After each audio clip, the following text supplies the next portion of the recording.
بسم اللہ الرحمن الرحیم۔ السلام علیکم، ہمارے چینل میں خوش آمدید ناظرین۔ آج آپ کے لیے میں انتہائی خوفناک، سنسنی خیز اور دلچسپ کہانی لے کر آئی ہوں، لیکن کہانی شروع کرنے سے پہلے آپ سے گزارش ہے کہ اگر آپ ہمارے چینل پر نئے ہیں تو ہمارے چینل کو ضرور سبسکرائب کیجیے تاکہ آپ کو ہماری ویڈیوز سب سے پہلے ملیں۔ یہ ستمبر کی سرد راتوں کی بات ہے۔ سیف اللہ ایک سنسان سڑک پر محو سفر تھا۔ وہ اپنے آبائی گاؤں اپنے دادا دادی سے ملنے جا رہا تھا۔ آسمان پر بادل چھائے ہوئے تھے اور کسی بھی وقت بارش ہونے کا اعلان کرنے والے تھے۔ حالانکہ جس وقت سیف اللہ اپنے گھر سے نکلا تھا اس وقت موسم بالکل صاف تھا۔ سردی کا اتنا احساس اس وقت نہیں تھا جتنا اب ہو رہا تھا۔ اب اسے معلوم تھا کہ وہاں اتنی زیادہ ٹھنڈ ہوگی تو وہ گھر سے نکلتے وقت کوئی گرم چادر وغیرہ ضرور لے آتا۔ اب اس کے پاس صرف ایک کوٹ تھا جسے اس نے سردی سے بچنے کے لیے پہن رکھا تھا، لیکن یہ کوٹ اسے سردی سے بچانے کے لیے کافی نہیں تھا۔ اپنے گھر سے وہ جلدی نکلا تھا پر راستہ خراب ہونے کی وجہ سے بس بھی خراب ہو گئی تھی۔ جس وقت بس نے اسے اڈے پر اتارا اس وقت رات کے تقریباً 10 بج رہے تھے۔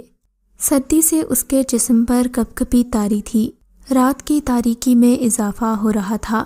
رات کے اس پہر چونکہ اڈے پر کوئی بس نہیں تھی، نہ ہی وہاں سے کسی اور بس کے ملنے کا امکان تھا، اسی لیے اس نے پیدل چلنے کا فیصلہ کیا۔ اپنے دادا دادی سے ملنے وہ گاؤں پہلی بار جا رہا تھا۔ گاؤں جانے کا پورا راستہ اس کے ابو نے اسے سمجھا دیا تھا۔ اس کے گھر والوں نے اسے اکیلا جانے سے روکا بھی، لیکن اس نے کہا کہ وہ دادا دادی کو سرپرائز دے گا۔ وہ تیز تیز قدم اٹھاتا تاکہ جلد از جلد اپنی منزل پر پہنچ جائے۔ اچانک آسمان پر بجلی چمکی جس سے وہ گھبرا گیا۔ وہ مضبوط دل کا مالک تھا، لیکن خوف ایک قدرتی امر ہے جو بڑے بڑوں کی ہوا نکال دیتا ہے۔ بجلی کی چمک کسی بھی وقت بارش کے ہونے کی پیشین گوئی تھی۔ اب بجلی وقفے وقفے سے کڑک رہی تھی۔ وہ کچھ ہی قدم چلا ہوگا کہ بارش شروع ہو گئی۔ بارش ہلکی ہلکی بوندا باندی کے ساتھ جاری تھی۔ اس کے پاس کوئی چھتری وغیرہ نہیں تھی تو اس نے ایک نزدیکی درخت کے نیچے پناہ لینے میں عافیت سمجھی۔ اس نے ایک بڑے گھنے درخت کا انتخاب کیا اور یہ درخت ارد گرد کے تمام درختوں سے بڑا اور گھنا تھا۔ اس کی شاخیں مضبوط اور دور تک پھیلی ہوئی تھیں۔ وہ اس کے تنے کے ساتھ ٹیک لگا کر کھڑا ہو گیا اور بارش کے رکنے کا انتظار کرنے لگا۔ درختوں سے چھن کر گرتی بارش کی بوندیں جب زمین پر پڑتی تو ایک عجیب سی آواز پیدا ہوتی۔ اندھیری رات میں یہ آواز بہت پراسرار لگ رہی تھی۔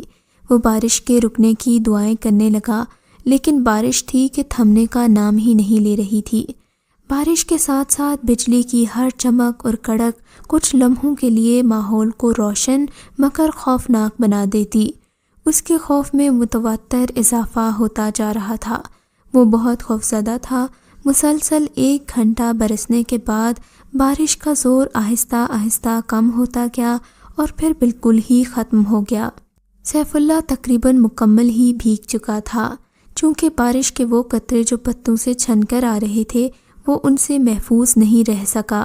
سردی میں اب مزید اضافہ ہو گیا تھا، لیکن اس نے سب کو نظر انداز کیا اور درخت کے نیچے سے نکل کر پھر سڑک پر چلنے لگا۔ بارش ہونے کی وجہ سے سڑک پر جگہ جگہ کیچڑ ہو گیا۔ چھوٹے چھوٹے گھڑے پانی سے بھر گئے۔ بارش تو بند ہو گئی تھی، لیکن بجلی کی چمک اب بھی وقفے وقفے سے جاری تھی۔ اس وقت وہ درختوں کے درمیان بنے ایک کچے راستے پر چل رہا تھا۔ ابھی 10 ہی منٹ ہوئے تھے کہ بارش پھر شروع ہو گئی۔ بارش اس مرتبہ پہلے سے تیز تھی اور وہ دوڑ کر ایک درخت کے نیچے آ کھڑا ہوا۔ یہ درخت پہلے کی نسبت چھوٹا اور کم گھنا تھا۔ موسم کی اس اچانک تبدیلی سے وہ بہت گھبرایا ہوا تھا۔ اس وقت رات کے 11 بج چکے تھے۔ اچانک بجلی پھر چمکی، جس میں اس نے ارد گرد کا جائزہ لیا تو خود کو ایک اجڑے ہوئے کھیت کے پاس پایا جو غالباً مکئی کا تھا۔ بارش آدھا گھنٹہ تک اسی طرح برسی اور دل کھول کر برسی۔ بجلی پھر چمکی۔ اس دفعہ اس کی چمک اور کڑک اس قدر زوردار تھی کہ سیف اللہ کو اپنا دل ڈوبتا ہوا محسوس ہوا۔ بجلی کی روشنی میں اس نے ایک اور درخت دیکھا جو کہ تقریباً 1000 میٹر کے فاصلے پر تھا اور اسے درخت کے پاس ایک سایہ نظر آیا جو درخت کے ساتھ پشت لگائے کھڑا تھا۔ رات کے اس پہر ایک انجان جگہ پر سایہ دیکھ کر ڈرنا ایک فطری امر ہے، اس لیے وہ ڈر گیا اور اس نے اس سائے کی طرف دیکھا۔ یہ سایہ کسی لڑکی کا لگتا تھا۔ اس کے ذہن میں عجیب سے خیالات ابھرنے لگے اور بارش ایک بار پھر بند ہو چکی تھی۔ انسانی ہمدردی کے ناطے اس نے اس کے پاس جانا چاہا۔ وہ پوچھنا چاہتا تھا کہ وہ یہاں پر کیوں کھڑی ہے اور کون ہے، لیکن اپنے اندر اسے اتنی ہمت محسوس نہیں ہوئی۔ خیر اس نے دل کو پختہ کیا اور اس کی طرف چل پڑا۔ آخر وہ اس کے نزدیک پہنچ گیا۔ دیکھا وہ لڑکی ہی تھی، اس کی پشت اس کی طرف تھی اور منہ دوسری طرف تھا۔ کون ہو تم؟ بالآخر سیف اللہ نے ہمت کر کے پوچھ ہی لیا۔ سیف اللہ کے اس سوال پر وہ مڑی تو اسے دیکھتے ہی وہ سکتے میں آ گیا۔ اتنے میں زوردار بجلی چمکی تو لڑکی کا سراپا نظر آیا۔ وہ بلا کی حسین تھی۔ یکدم وہ اس کے حواس پر چھا گئی۔ اس نے سیف اللہ کی طرف غور سے دیکھا اور کہا، میرا نام ماریا ہے۔ اس کے لہجے میں اتنی نرمی تھی کہ وہ اگلا سوال کرنے پر مجبور ہو گیا، پر تم اتنی رات گئے یہاں کیا کر رہی ہو؟ میں یہاں نزدیک ہی رہتی ہوں۔ میں شہر گئی تھی اپنے ابو کی دوائی لینے، وہ بہت بیمار ہیں، لیکن آتے ہوئے مجھے دیر ہو گئی اور پھر بارش کی وجہ سے مجھے یہاں رکنا پڑا۔ اچھا تو تم کون ہو؟ لڑکی نے سیف اللہ سے سوال کیا۔ میرا نام سیف اللہ ہے اور میں شہر سے آیا ہوں اپنے دادا دادی سے ملنے۔ کہاں رہتے ہیں وہ؟ لڑکی نے ایک اور سوال کیا۔ وہ اسی گاؤں میں رہتے ہیں، یہ میرا آبائی گاؤں ہے، بس راستے میں خراب ہو گئی تھی اس لیے دیر سے پہنچا اور کوئی سواری نہ ملنے پر پیدل چل پڑا اور پھر بارش کی وجہ سے مجھے بھی یہاں رکنا پڑا، سیف اللہ نے مختصراً بتایا۔ اب وہ اس کے ساتھ کچھ باتیں کرنا چاہتا تھا۔ اس نے اپنے گاؤں کا پتہ بتایا تو کہنے لگی کہ یہاں سے 2-2.5 گھنٹے لگ جائیں گے۔ تم ایک کام کرو، آج رات ہمارے گھر میں قیام کر لو، صبح ہوتے ہی میں تمہیں وہاں تک چھوڑ آؤں گی۔ وہ اس لڑکی کی ہمت پر حیران تھا۔ سخت سردی اور لڑکی کو سردی کا بالکل احساس نہیں تھا۔ اس نے بات بڑھاتے ہوئے کہا، اس وقت رات بہت زیادہ ہو چکی ہے، اگر وہاں جاؤ گے تو راستے میں تمہارے ساتھ کچھ بھی ہو سکتا ہے۔ راستے میں جنگلی جانور، بھیڑیے ہیں، اس لیے تم نہ ہی جاؤ تو اچھا ہے۔ لڑکی نے سیف اللہ کو راستے میں پیش آنے والے خطرات سے آگاہ کیا۔ اس سے پہلے کہ سیف اللہ کچھ اور کہتا، لڑکی نے سیف اللہ کا ہاتھ پکڑ لیا۔ اس کا ہاتھ برف کی مانند یخ ٹھنڈا تھا۔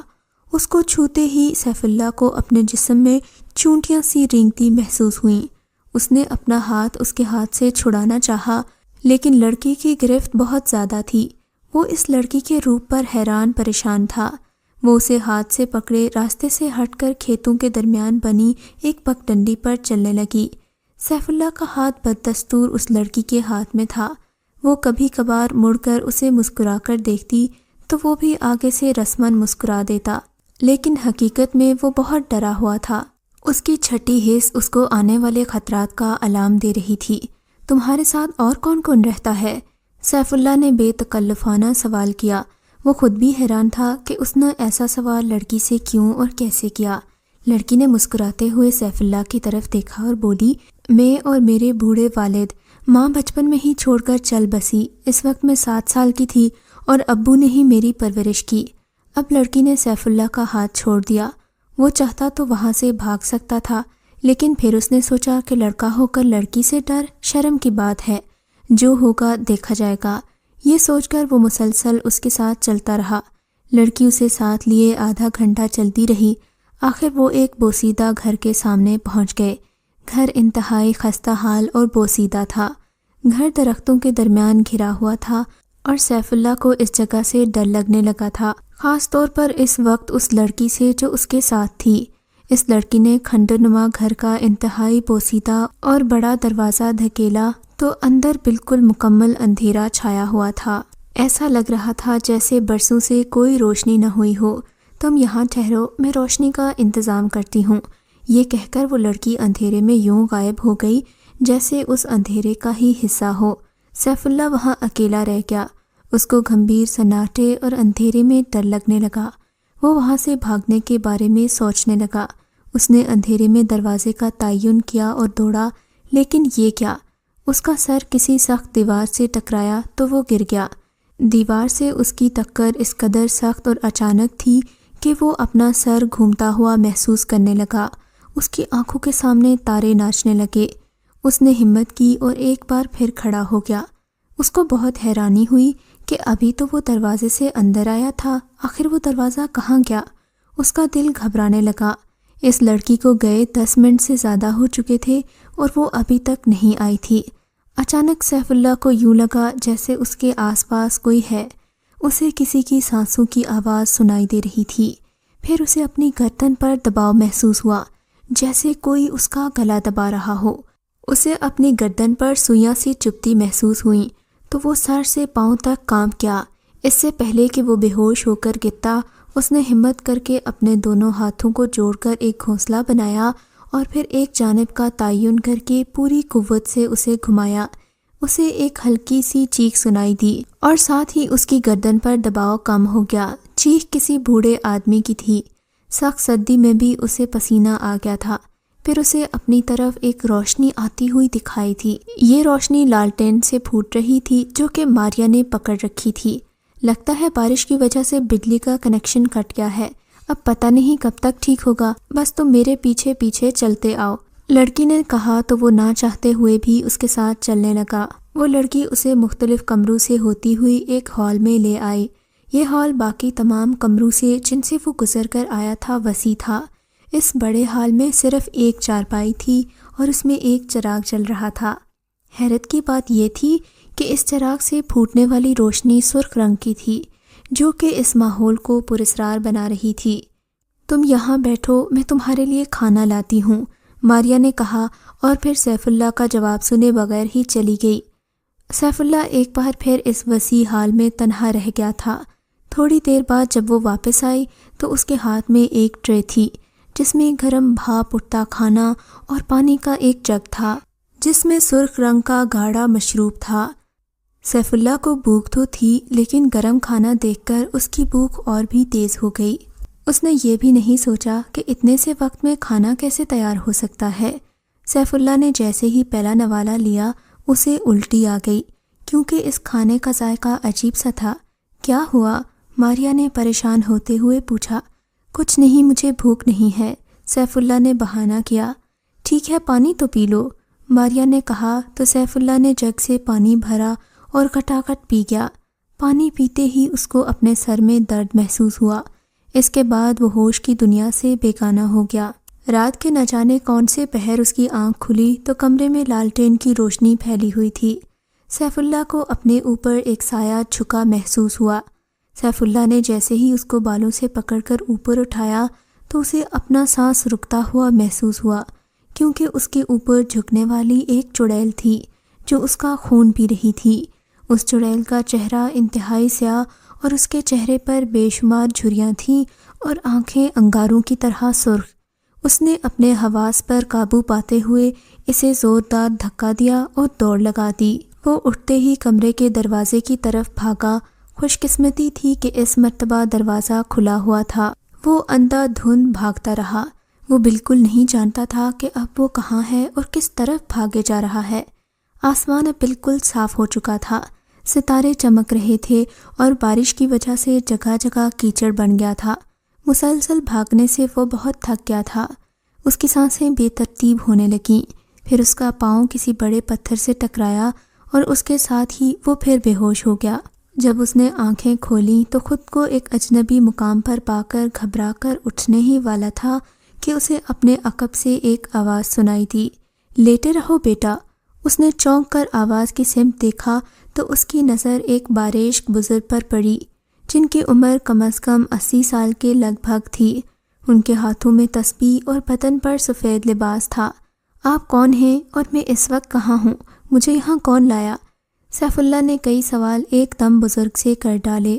وہ بزرگ پہلے تو تھوڑا مسکرائے، پھر بولے، تم تھوڑا آرام کر لو، میں تمہارے سوالوں کا جواب دوں گا۔ نہیں بابا جی، میں ٹھیک ہوں، آپ پلیز بتائیں کہ میں کہاں ہوں۔ جب بزرگ نے سیف اللہ کو اس قدر پریشان دیکھا تو حیرت زدہ ہو کر بولے، مجھے تم راستے میں بے ہوش پڑے ملے تھے، تمہاری حالت بہت زیادہ خراب تھی۔ سیف اللہ کو بزرگ کا انداز اچھا لگا تو اس نے انہیں مخلص سمجھ کر اپنے اوپر بیتنے والا سارا واقعہ سنا دیا۔ اوہو، تو یہ بات ہے، پر آپ کون ہیں بابا جی؟ سیف اللہ نے دوبارہ سوال کیا۔ میرا نام رحمان ہے اور اسی جنگل میں میرا مسکن ہے، بزرگ نے تعارف کروایا۔ بہت ہی سرکش اور ضدی چڑیلوں اور بدروحوں کو میں نے قید رکھا ہے۔ اس جنگل کی ہر چیز پر میری حکومت ہے، پر لگتا ہے تم نے جس چڑیل سے پیچھا چھڑایا ہے وہ بہت ہی خطرناک اور طاقتور تھی۔ ایک بات یاد رکھو، چڑیل جس انسان کا خون ایک بار چکھ لیتی ہے اس کو اس وقت تک نہیں چھوڑتی جب تک اس کے سارے جسم کا خون نہ نچوڑ لے، اور اس نے تمہارا خون چکھ لیا ہے، اب وہ تمہیں ضرور ڈھونڈے گی۔ بزرگ نے سیف اللہ کو یہ سب بتایا تو وہ گھبرا گیا۔ اس کا واسطہ زندگی میں چڑیل سے نہیں ہوا تھا، اس نے صرف اس بارے میں کہانیاں سن رکھی تھیں۔ اسے کیا معلوم تھا کہ جن کہانیوں کو سن کر وہ ہنستا تھا ایک دن اس کی زندگی میں بھی وہ سچ ہو جائیں گی۔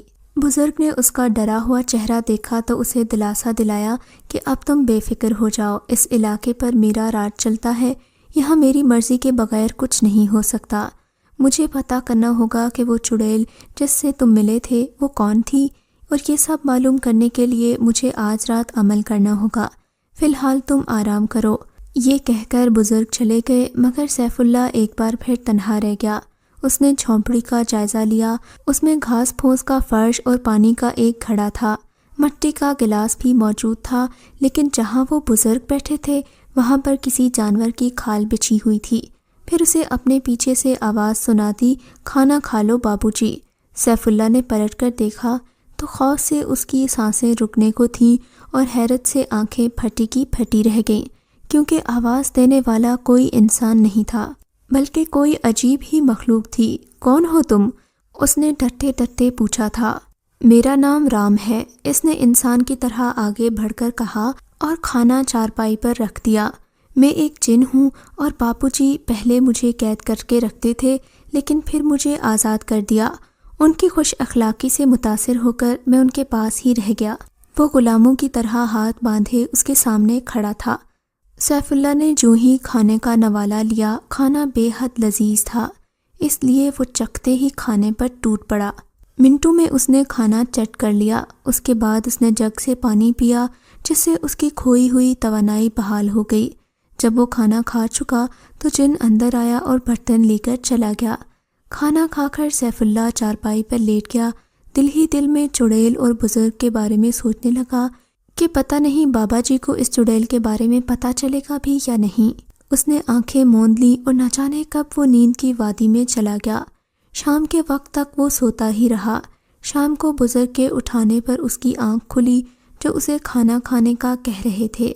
اس نے اٹھتے ہی اس چڑیل کے بارے میں پوچھا۔ بزرگ نے اسے تسلی دی کہ ابھی تک تو وہ نہیں ملی، لیکن وہ رات کو ایک عمل کریں گے جس سے انہیں اس کے بارے میں پتہ لگ جائے گا۔ شام کو جاتے ہوئے بزرگ نے سختی سے منع کیا کہ آج رات تم اس جھونپڑی سے باہر مت نکلنا، ورنہ تمہاری جان کو خطرہ ہو سکتا ہے۔ ٹھیک ہے بابا جی، جیسے آپ کا حکم، سیف اللہ نے مؤدبانہ لہجے میں کہا۔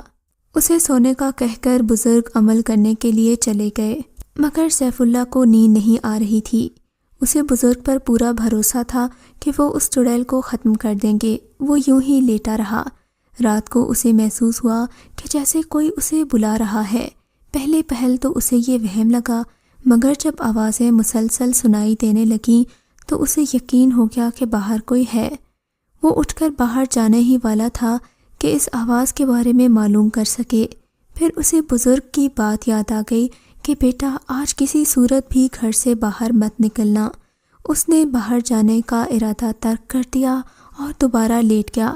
ساری رات اسے یہی آوازیں پریشان کرتی رہیں، لیکن اس نے ان کو انسنا کر دیا اور یوں ہی کروٹ بدلتے بدلتے رات گزر گئی۔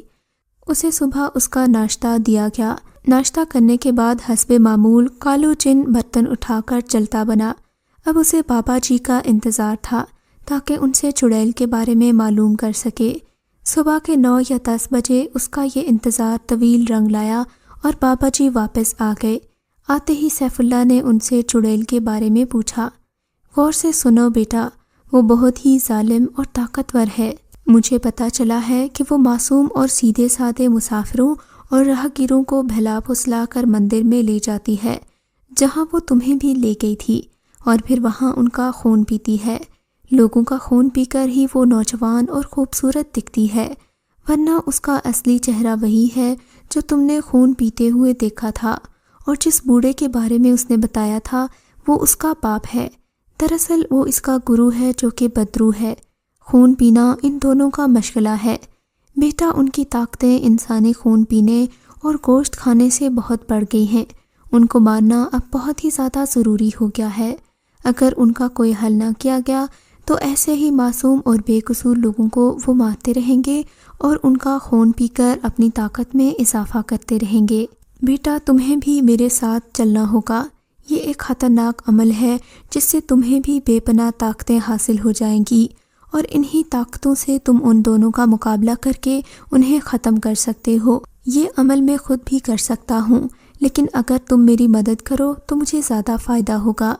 اس عمل میں تمہیں ہر طرح سے ڈرایا دھمکایا جائے گا اور تمہارے عمل کو ناکام بنانے کے لیے ہر طرح کی کوشش کی جائے گی، لیکن یاد رکھو، اگر تم عمل چھوڑ کر حصار سے باہر آ گئے تو اپنی جان سے جاؤ گے، اور اس کے برعکس اگر تم ثابت قدم رہو گے تو جیت تمہاری ہوگی۔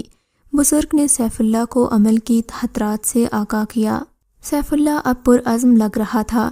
پھر بزرگ نے اسے عمل کے کلمات یاد کروائے جسے اس نے اچھی طرح یاد کر لیا تھا۔ بزرگ بولے، بیٹا، یہ عمل 3 دن کا ہے، کیونکہ ہمارے پاس اتنا زیادہ وقت نہیں ہے اور یہ عمل تمہیں جنگل میں کرنا ہوگا۔ پھر بزرگ نے اسے ایک خنجر اور تعویذ دیا اور بولے، ان کو سنبھال کر رکھنا اور تعویذ کو خود سے جدا نہ کرنا، کیونکہ یہ ہوتے ہوئے کسی بھی بھوت اور جن کا اثر نہیں ہوتا۔ عبداللہ نے بزرگ کا شکریہ ادا کیا۔ رات کے 8 بج رہے تھے، جنگل بہت گھنا تھا۔ عبداللہ نے آگے بڑھ کر ایک جگہ کو صاف کیا اور پھر اپنے ساتھ لائے ہوئے خنجر سے حصار کھینچا۔ اس میں بیٹھ کر عمل کے کلمات کا ورد کرنے لگا۔ کچھ پل تو سب کچھ ٹھیک رہا، پھر تیز ہوا چلنا شروع ہو گئی، لیکن عجیب بات تو یہ تھی کہ ہوا حصار کے باہر ہی تھی۔ ہوا نے خطرناک صورتحال اختیار کر لی، ایسے لگا جیسے درخت جڑوں سے اکھڑنے والے ہوں۔ کچھ دیر بعد طوفان کا زور ٹوٹ گیا، اب ہر طرف پتے ہی پتے تھے۔ سیف اللہ کو اب شیروں کی آوازیں سنائی دینے لگیں۔ وہ شیر اسے اپنی طرف آتے ہوئے دکھائی دیے۔ یہ شیر بہت ہی خونخوار لگ رہے تھے۔ وہ آہستہ آہستہ سیف اللہ کی طرف بڑھنے لگے۔ ایک بار تو اس کا دل کیا کہ اٹھ کر بھاگ جائے یا پھر بزرگ کی آواز پر بیٹھا رہے۔ بیٹا، یہ سب نظر کا دھوکہ ہے۔ اس نے اپنی آنکھیں بند کر لیں اور زور زور سے عمل کے الفاظ دہرانے لگا۔ شیروں کی آوازیں اسے قریب سے قریب تر محسوس ہوتی گئیں۔ اس نے آنکھیں کھول کر دیکھا تو شیر بالکل قریب آ گئے۔ پھر ان دونوں نے اس پر چھلانگ لگائی، لیکن وہ حصار سے ٹکراتے ہی غائب ہو گئے۔ اب وہ ایک نئی مصیبت کا سامنا کرنے کے لیے تیار تھا۔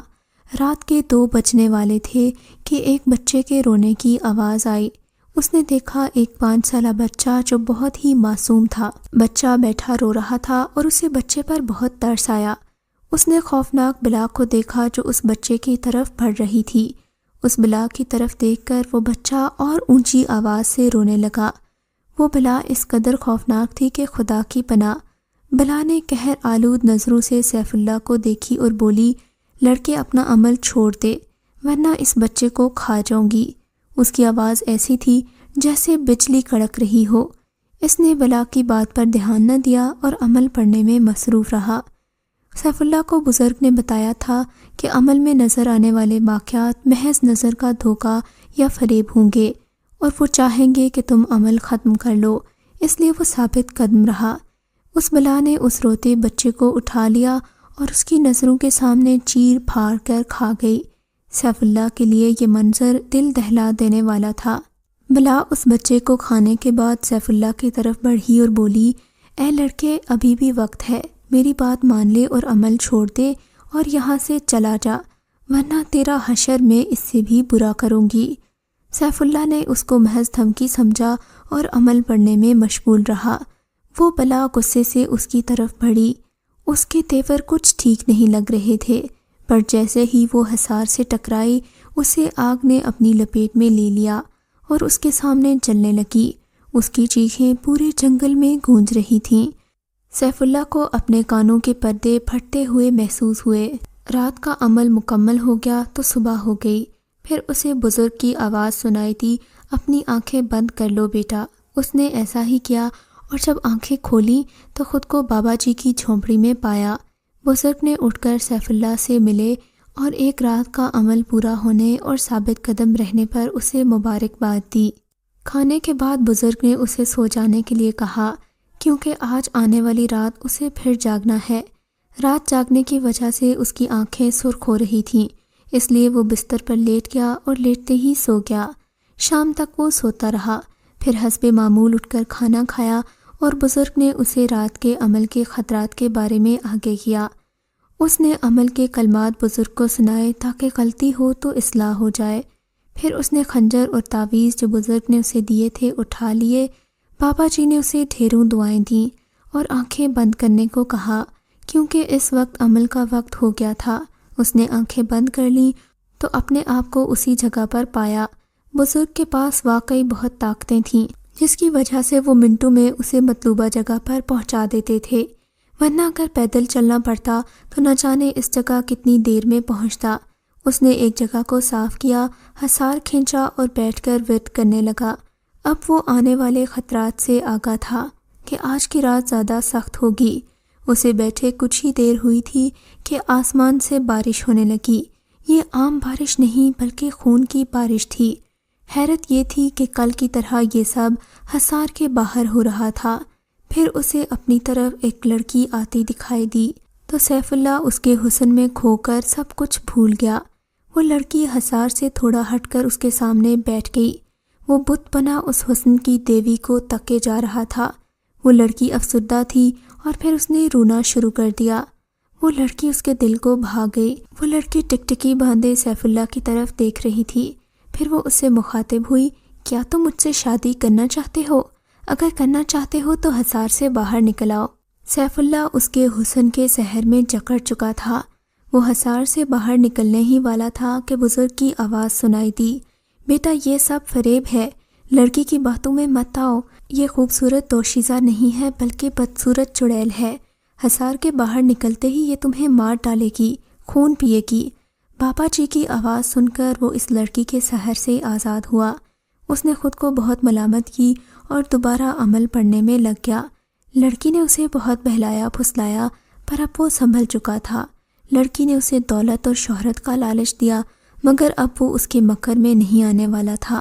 جب اس کے تمام حربے ناکام ہو گئے تو لڑکی نے اپنا روپ بدلنا شروع کر دیا۔ اس کے منہ سے 2 لمبے لمبے دانت ظاہر ہو گئے، اس کے ناخن کئی انچ کے ہو گئے تھے۔ وہی لڑکی جسے وہ پہلے حسن کی دیوی سمجھ رہا تھا اور فدا ہو رہا تھا، اب اس کو دیکھ کر اسے ڈر لگ رہا تھا۔ اس کے جسم سے اٹھنے والی بدبو سے سیف اللہ کا دماغ پھٹا جا رہا تھا۔ اس کا دل زور زور سے دھڑکنے لگا۔ قریب آتی آتی جب وہ حصار سے ٹکرائی تو پھر راکھ ہو گئی۔ سیف اللہ کے دوسرے دن کا عمل بھی پورا ہونے کو ہی تھا کہ اس نے حصار سے قدم باہر رکھا۔ اس کے سامنے وہی مندر والا بوڑھا ظاہر ہو گیا۔ وہ غصے سے لال پیلا ہوا جا رہا تھا۔ بوڑھے نے قہر آلود نگاہوں سے اس کی طرف دیکھا اور پھر کچھ بڑھ کر اس کی طرف پھونک ماری تو تیروں کی ایک بوچھار سیف اللہ کی طرف بڑھنے لگے، لیکن وہ قریب آتے ہی غائب ہو گئے۔ بوڑھا جب اسے قتل کرنے میں ناکام رہا تو اس کا غصہ اور بھی بڑھ گیا۔ اس نے ایک چمکتی ہوئی تلوار اس کے قریب لائی۔ پہلے تو سیف اللہ ڈر گیا، مگر اب وہ تیار تھا، اور جیسے ہی بوڑھے نے وار کیا وہ پھر ناکام ہو گیا۔ پھر اچانک بوڑھے کی گردن کٹ کر دور جا پڑی۔ گردن کے کٹتے ہی خون فوارے کی مانند بہنے لگا۔ وہ کچھ دیر تڑپتا رہا، پھر ساکت ہو گیا۔ اس کے مرتے ہی وہ ہوا میں تحلیل ہو گیا۔ پھر سیف اللہ کو بابا جی کی آواز سنائی دی، بیٹا جلدی سے آنکھیں بند کر لو ورنہ چڑیل آ کر تمہیں مار ڈالے گی۔ سیف اللہ نے ہدایت پر عمل کیا اور فوراً سے پہلے جھونپڑی میں تھا۔ بابا جی نے خوشی سے گلے لگایا، واہ بیٹا واہ، آج تو تم نے کمال کر دیا، اب تم آسانی سے چڑیل کو بھی مار سکو گے۔ بابا جی میری جیت میں سب سے بڑا کمال تو آپ کا ہے۔ اچھا ٹھیک ہے، اب یہ باتیں چھوڑو اور کھانا کھا لو۔ اب آخری رات کا عمل باقی ہے۔ یہ رات باقی 2 راتوں سے کچھ زیادہ سخت ہوگی۔ اس میں تمہارے پاس اتنی خوفناک صورت والی چڑیلیں آئیں گی جن کا تصور بھی تمہارے رونگٹے کھڑے کرنے میں کافی ہوگا۔ لیکن بیٹا، تم اپنے دل کو مضبوط رکھنا، اب منزل بالکل قریب ہے اور مجھے یقین ہے کہ تم اسے ضرور حاصل کر لو گے۔ بزرگ نے سیف اللہ کو ہمت دلائی اور وہ انہیں خاموشی سے سنتا رہا۔ پھر سیف اللہ کے لیے گرما گرم کھانا لایا گیا، جسے سیف اللہ نے جی بھر کر کھایا۔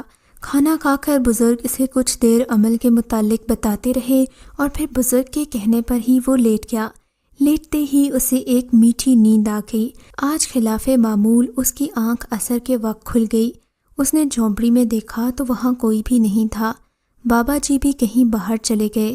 اس نے اٹھ کر منہ ہاتھ دھوئے اور پھر جھونپڑی سے باہر نکل آیا۔ وہ منظر سے لطف اندوز ہو رہا تھا۔ ابھی وہ یہ سب کچھ دیکھ ہی رہا تھا کہ اسے اپنی طرف وہی بزرگ آتے ہوئے دکھائی دیے۔ وہ بہت پریشان لگ رہے تھے۔ وہ اس کے پاس سے گزر کر بغیر کوئی بات کیے جھونپڑی میں داخل ہو گئے۔ بزرگ کے اس رویے پر اسے بہت زیادہ حیرانگی ہوئی۔ وہ ان کے پیچھے چلے آیا۔ بزرگ اندر سر جھکائے گہری سوچ میں غرق تھے۔ کیا ہوا ہے بابا جی؟ سیف اللہ نے پریشانی سے سوال کیا۔ کچھ نہیں بیٹا، بزرگ نے صاف جھوٹ بول دیا۔ کچھ بتائیں کیا ہوا ہے؟ میں نے اس سے پہلے آپ کو پریشان نہیں دیکھا۔ بیٹا، اس چڑیل کو پتہ چل گیا ہے کہ تم نے ہی اس کے گرو کو مارا ہے۔ اب وہ کسی بھی وقت تم پر حملہ کر سکتی ہے۔ اس نے ایک رات کا ایسا چلا کر لیا ہے جس کی وجہ سے اس کے شیطان آقا نے اسے بے انتہا طاقتیں دے دی ہیں، اور اس بوڑھے نے بھی مرنے سے پہلے اپنی ساری طاقتیں اپنی بیٹی کو دے دی ہیں، جس سے وہ مزید طاقتور ہو گئی ہے۔ تمہیں جو طاقتیں اس عمل کو کرنے کے بعد ملیں گی وہ تھوڑی کم ہوں گی، جبکہ اس چڑیل سے لڑنے کے لیے زیادہ طاقت کی ضرورت ہے۔ اب میں پریشان ہوں کہ تم اس کا مقابلہ کیسے کر پاؤ گے۔ بزرگ کی باتیں سن کر اس کا منہ توری کی طرح لٹک گیا۔ ایک ہی صورت ہے بیٹا، بابا جی نے افسردگی سے کہا۔ وہ کون سی؟ اس نے بزرگ سے سوال کیا۔ مجھے بھی اپنی کچھ طاقتیں تمہیں دینی ہوں گی، صرف اسی صورت میں تم اس کے مد مقابل ٹھہر پاؤ گے، اس کے علاوہ کوئی صورت نہیں۔ بیٹا، اب ویسے بھی تو میں بوڑھا ہو گیا ہوں، پتہ نہیں موت کا پیغام کب آ جائے اور میری کچھ طاقتیں جو میں نے اکٹھی کی تھیں ضائع ہو جائیں، اس لیے میں چاہتا ہوں کہ وہ سب میں تمہیں سونپ دوں۔ بزرگ کی باتیں سن کر سیف اللہ کی آنکھوں میں آنسو آ گئے۔ اس نے روتے ہوئے کہا، بابا جی، میں آپ کا کچھ نہیں لگتا۔ آپ اپنی ساری زندگی کی محنت مجھے کیوں دیں گے؟ آپ نے مجھے بیٹے کی طرح رکھا، میری پریشانی کو اپنی پریشانی سمجھا، مجھ پر اتنی عنایتیں اور مہربانیاں کیں جن کا بدلہ میں آپ کی غلامی کر کے بھی ادا نہیں کر سکتا۔ اب اپنی زندگی کا حاصل دے کر مجھے ایک اور احسان مت کریں۔ نہیں بیٹا، ایسی باتیں مت کرو، تم میرے بیٹے جیسے ہو، تم نے مجھے اپنا دکھ بتایا ہے تو میں تمہاری مدد کروں گا۔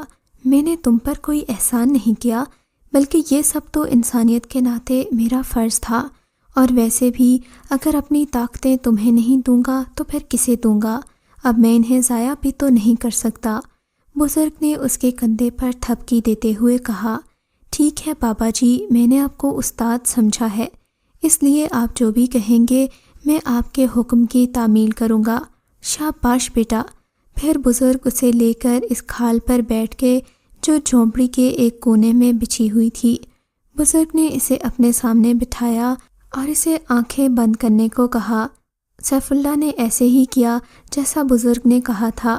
پھر بزرگ سیف اللہ کے سر پر ہاتھ رکھ کر کچھ پڑھنے لگے، پھر پھونکیں مارنی شروع کر دیں۔ ان کی ہر پھونک پر سیف اللہ کی حالت بدل جاتی۔ اسے یوں لگتا کہ اس کے جسم میں کوئی گرم چیز داخل ہو رہی ہے۔ وہ اس حالت میں 1 گھنٹہ بیٹھے رہے۔ پھر بابا جی کے حکم سے سیف اللہ نے اپنی آنکھیں کھول دیں۔ اسے اپنے آپ میں واضح تبدیلیاں محسوس ہو رہی تھیں، وہی چمک تھی جو بابا جی کی آنکھوں میں تھیں۔ اب تم عام انسان نہیں رہے، اس وقت تمہارے قبضے میں کئی روحیں، بدروحیں، چڑیلیں اور جن آ چکے ہیں۔ بیٹا، ان طاقتوں کو کبھی غلط استعمال نہیں کرنا، ہمیشہ انسانیت کی خدمت کرتے رہنا اور کسی کو مایوس نہیں کرنا۔ اس کے علاوہ بھی بزرگ نے اس کو کئی نصیحتیں کیں جن پر اسے عمل کرنا تھا، ورنہ یہ طاقتیں کھو جانے کا اندیشہ تھا۔ آج اس کے عمل کی آخری رات تھی۔ بزرگ نے اس کے لیے بہت ساری دعائیں کی اور پھر بولے، آج رات تمہارے پاس وہی چڑیل آئے گی، تم نے اس سے بالکل بھی نہیں ڈرنا، چاہے کچھ بھی ہو جائے اپنے عمل کو مکمل کرنا اور کسی صورت حصار سے باہر نہ نکلنا۔ رات ہونے والی تھی۔ سیف اللہ نے جی بھر کر بزرگ سے باتیں کیں۔ پھر بابا جی نے سیف اللہ کو گلے سے لگایا اور کہا، اب تمہارے عمل کا وقت ہو گیا ہے، لیکن یاد رکھنا جو ہدایات میں نے تمہیں دی ہیں ان پر عمل کرنا، ورنہ بہت بڑی مصیبت میں مبتلا ہو جاؤ گے۔ تم نے پہلے بھی دیکھا کہ ان لوگوں نے تمہیں کس قدر بہکانے کی کوشش کی، مگر تم مجھ سے وعدہ کرو کہ اب تم کچھ بھی ہو جائے حصار سے باہر نہیں نکلو گے۔ اس نے بابا جی سے وعدہ کیا کہ وہ کسی صورت بھی ان باتوں کو نہیں بھولے گا۔ پھر بابا جی نے سیف اللہ کو طاقتوں کے استعمال کا طریقہ بھی بتا دیا۔ سیف اللہ نے آنکھیں بند کی تو وہ اسی جگہ پر پہنچ گیا جہاں بیٹھ کر اس نے پہلی 2 راتوں کے عمل مکمل کیے تھے۔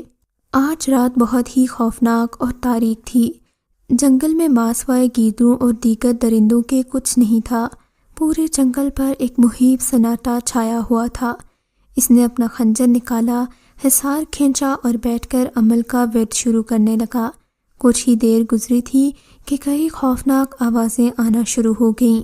جب اس نے آوازوں کی سمت دیکھا تو اس کا سانس حلق میں ہی اٹک کر رہ گیا، کیونکہ اس کے سمت سینکڑوں گوشت سے آری ڈھانچے چلے آ رہے تھے جن کے ہاتھوں میں کلہاڑیاں اور تیز بھالے تھے۔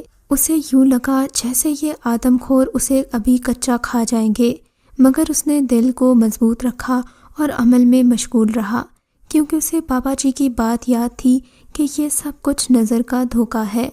ڈھانچے حصار سے ٹکراتے ہی پہلے کی طرح غائب ہوتے گئے۔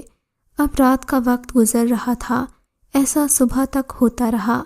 آخری وقت میں وہی لڑکی نمودار ہوئی جو اسے پہلی بار راستے میں ملی تھی۔ اس کے انگ انگ سے مستی ٹپک رہی تھی۔ وہ مستانی چال چلتی ہوئی اس کے قریب آئی۔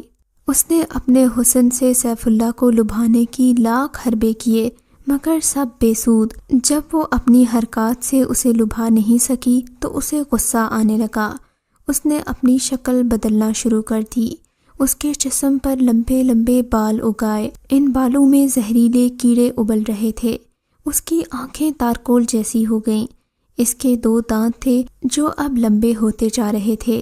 اس نے سیف اللہ سے وعدہ کیا کہ وہ وہاں سے چلی جائے گی اور یہاں کبھی نہیں آئے گی، لیکن اس کی معافیاں بھی دھوکہ ہی تھیں۔ سیف اللہ کو خون پینے والی رات کبھی نہیں بھول سکتی تھی۔ وہ جانتا تھا کہ اس کی اصل شکل وہی ہے جو اس نے دیکھی تھی۔ صبح ہوتے ہی سیف اللہ کا عمل پورا ہو گیا۔ اس نے بسم اللہ پڑھ کر حصار سے قدم باہر نکال لیے۔ اس کا باہر نکلنا تھا کہ چڑیل اس پر برس پڑی۔ اس نے سیف اللہ پر کئی آگ کے گولے پھینکے، کبھی تیر، کبھی خون کی بارش تو کبھی سانپ بچھو، مگر سب سیف اللہ کے قریب آتے ہی ختم ہو جاتے۔ جب اس چڑیل کے سارے وار ناکام ہو گئے تو وہ گڑ گڑانے لگی۔ سیف اللہ نے عمل کے الفاظ پڑھ کر اس پر پھونک ماری تو اس کے اعضاء جسم سے الگ ہونا شروع ہو گئے۔ اس کی چیخیں دل دہلا دینے والی تھیں۔ سیف اللہ نے مزید عمل پڑھ کر اس پر پھونک ماری تو وہ راکھ کا ڈھیر بن گئی۔ مصیبت کے ٹلتے ہی اس نے اللہ کا شکر ادا کیا۔ تیز آندھی شروع ہو گئی اور بے شمار بلیوں کے رونے کی آوازیں آنے لگیں، جیسے اپنی ساتھی کی موت پر آنسو بہا رہی ہوں۔ پھر سیف اللہ نے دل میں بزرگ کا تصور کیا اور آنکھیں بند کر لیں۔ کھولیں تو وہ بزرگ کے سامنے تھا۔ بزرگ اسے دیکھتے ہی نم آنکھوں سے بولے اور گلے لگا لیا۔ کہنے لگے کہ چڑیل کا خاتمہ ہو گیا ہے، اب تم دادا دادی سے ملنے جا سکتے ہو۔ سیف اللہ ان سے ملنے کا وعدہ کر کے واپس گھر آ گیا، لیکن اب اس کی زندگی مکمل طور پر بدل چکی تھی۔ اس نے اپنی پڑھائی چھوڑ دی کیونکہ وہ پہلے سے بھی زیادہ طاقتور ہو چکا تھا۔ اب وہ انسانیت کی خدمت کرنا چاہتا تھا۔ یہ بات آس پاس کے لوگ بھی محسوس کر چکے تھے۔ وہ جانتا تھا کہ اب وہ عام نہیں رہا بلکہ ایک خاص انسان بن چکا ہے۔ اس کی آنکھوں میں عجیب طرح کی چمک تھی۔ وہ جس بھی مقام کا سوچ کر آنکھیں بند کرتا وہیں پہنچ جاتا تھا، جس بھی کھانے کا تصور کرتا وہ اس کے سامنے حاضر کر دیا جاتا۔ دن گزرنے کے ساتھ ساتھ اس کی طاقتوں میں اضافہ ہوتا جا رہا تھا۔ اسے یقین نہیں آ رہا تھا کہ یہ سب کچھ کیسے ممکن ہو گیا۔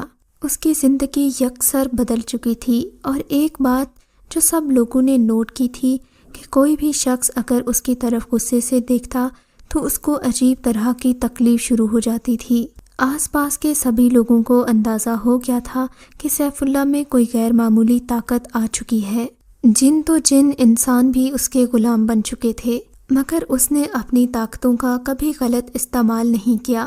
یہ تو تھی سیف اللہ کی طاقتیں۔ ویورز، اگر آپ میں سے کسی کو جنات کے ذریعے ایسی طاقتیں حاصل ہو جائیں جن سے آپ کچھ بھی کر سکنے کے قابل ہوں، تو آپ کا پہلا قدم کیا ہوگا؟ آپ ان طاقتوں کا استعمال کیسے کریں گے؟ ہمیں کامنٹ سیکشن میں اس بارے میں ضرور بتائیے۔ اگر آپ کو یہ کہانی اچھی لگی ہے تو اس ویڈیو کو لائک کیجیے، اور اس طرح کی مزید ویڈیوز دیکھنے کے لیے ہمارے چینل کو سبسکرائب کیجیے۔ اور ہاں، اگر آپ کی کسی دوست، رشتہ دار یا بہن کے ساتھ خدا نہ کرے ایسا کوئی واقعہ پیش آیا ہے تو ہمیں کامنٹ سیکشن میں اس کے بارے میں ضرور بتائیے۔